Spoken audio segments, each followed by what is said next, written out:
The question was about how, uh, our experience and ability to be with our parts and do parts work is impacted or affected by psychedelic use. Mm. Okay, what do you want to say to this? Okay, they're saying benefited and prevented. What do you want to say to this?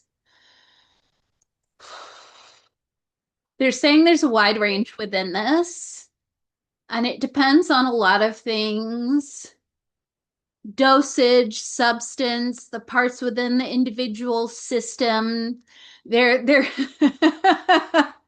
whether or not there's been permission given to do this. And one of the things they showed me when they were saying that, they were like, they showed me two things. They showed me someone sitting down with either just in within themselves or with the guidance of a practitioner or practice partner, peer, whomever, right? And so they're like, checking in with the system, getting yays and nays ahead of time and working through the nays and getting that like consensus beforehand. But then the other thing they showed me was one part dragging another part along screaming, and then you see all these other parts being dragged behind the first one, and then they're just like all coming along for the ride. And then when they say the ride, they're showing like this like roller coaster that you shoved a bunch of people on and didn't tell them it was a roller coaster, and now they're finding out the hard way this is a roller coaster that they really never would have consented to. Okay, what do you want to say here? Okay, again, they're talking about how it depends. They're talking about how it can open up space to come into closer connection with parts. And they're saying regardless of the method by which you go about it, whether it's the dragging parts along for the experience or getting all the permission beforehand, like all these are possibilities regardless how that's done, although they can have an increase or decrease the likely one way or the other. Okay, what are you saying here?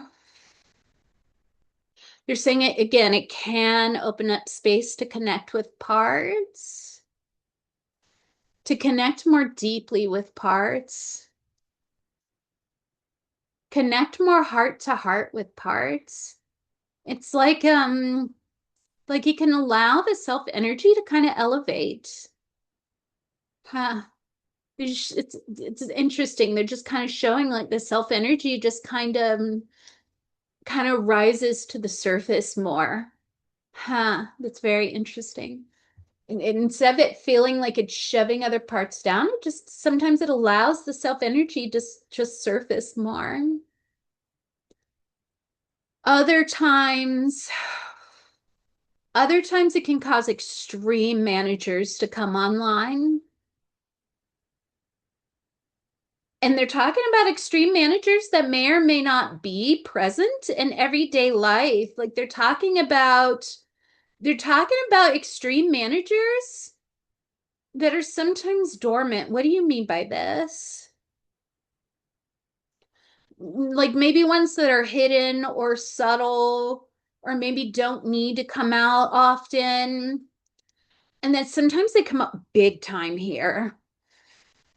Big time. Like it causes them to like get like I just see them getting really huge and really rigid and really like driving the show or trying to get away from the show, their words are.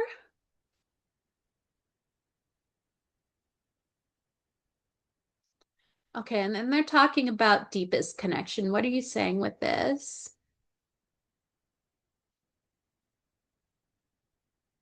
They're saying sometimes there are experiences that happen that the mind cannot begin to fathom, that to the mind look like nothing happened, nothing was experienced, or what did happen or what was experienced was super mediocre. And then I see parts like, they're doing like that. They're brushing it off like what was that? That was pointless. That was useless. Like that was silly making or whatever it is, right? They're just kind of like poo-pooing it, right? They're talking about something really, really, really deep and deeply transformative happened. And again, they're talking about it being really subtle, really quiet, not obvious, not clear. Sometimes there's not even this inkling from here that anything has happened. And yet what happened was so profound. They're talking about so deeply profound. And when they're saying that, they're showing me this one particular root in the soil. And then their words are, and that's the beginning of everything, the beginning of everything changing. And there's just this root, and you have no idea that it's there because you're not in the soil looking at the soil. You like all the rest of the soil is covering up this root. You don't even know that it's there. And yet that's the beginning of everything changing, they're saying. It looks small and it looks pointless, and yet it is the most enormous, important, beautiful, incredible, essential thing because it begins the transformation of something deeply important and deeply beautiful. Okay, they're pausing there. Oh, you're muted.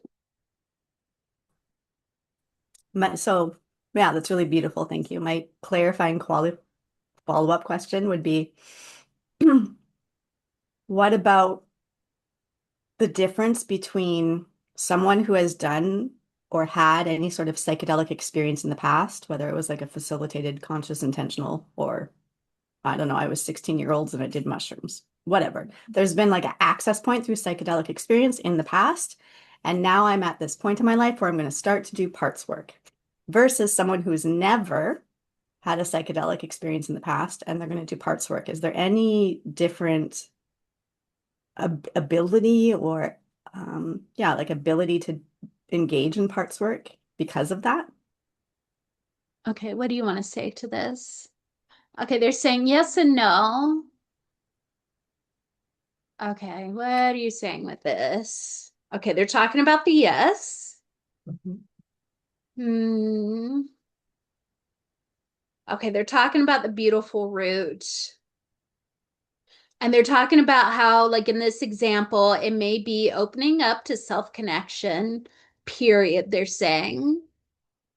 The ability to connect to oneself or the ability to access self-energy or anything similar to that. Like I get a sense that there could be more examples of that. But this is just kind of a general example of how it can have this impact. Hmm. They're talking about they're talking about it being subtle and lying dormant. Like it can lie dormant until 3, 4, 5 decades later. They're talking about like then the parts work begins. And they're talking about there being this pathway that was created with this root. They're showing me that root again, and this pathway that was created. And it was like, it's just this tiny little pathway that was created once. It didn't seem like it was a big deal or like anything came of it and like it didn't matter.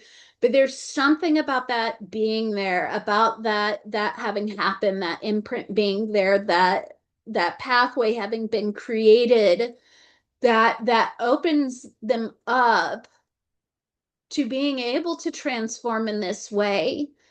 What do you want to say here? They're saying it speaks to them.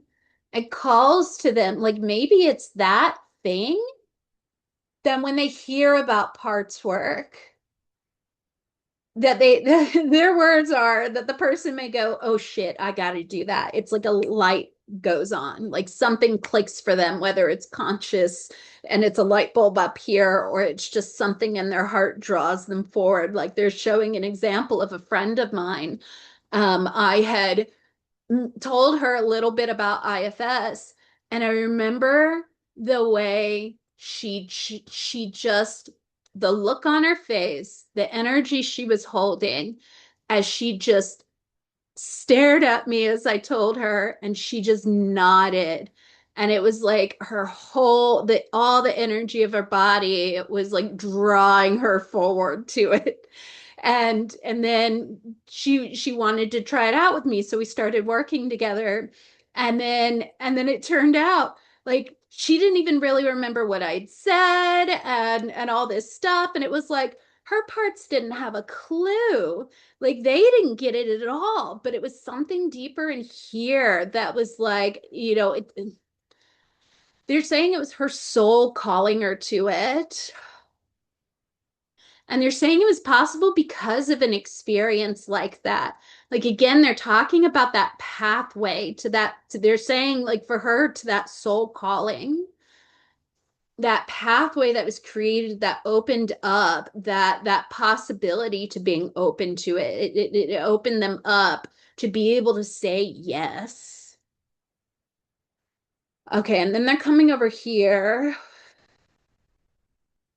and they're saying for some it blocks them completely. It like brings up parts. It can even, it doesn't create the part, but it can create the role that parts may now take on that say, I will never do anything like that again. And they're talking about like some people maybe because they hadn't had a psychedelic experience and they had a glimpse of going inside that parts of them didn't want to have a glimpse of, and so they're like so massively opposed. There's like this huge armor that's come up over here of like, and actually I'm noticing the armor like it covers the heart space, but it actually goes up through here, and it they're saying it cuts them off from themselves for the sake of safety and being okay in the world, and their fear of what would happen if they didn't. And it's just like going inside does not feel safe, and it prevents them from doing it. And it doesn't mean that they won't do it down the line. Some will, some won't. And they're talking about how there's beauty in that too. They're saying some people aren't meant to go on this path in this lifetime. Sometimes some people are meant to do it at another time or another lifetime. Not everyone's meant to connect with their parts in this lifetime. They're saying many, their words are many of you had to have many lifetimes of not even being aware that you had parts.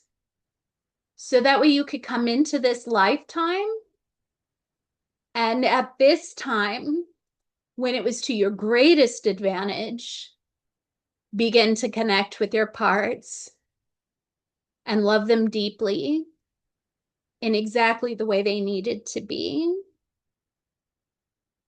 For this lifetime, it was most advantageous to do so. And for some people, that's another lifetime. And then they're talking about there being a spectrum around this. Some people, they can have both, and it'll lead them to wherever they need to go in that lifetime. But they can have experiences of both. They can have parts over here that cut it off, and then parts over here that want to go, and then there's this tug and pull and polarization, and then they go in whatever direction they need to go. Okay, they're pausing there.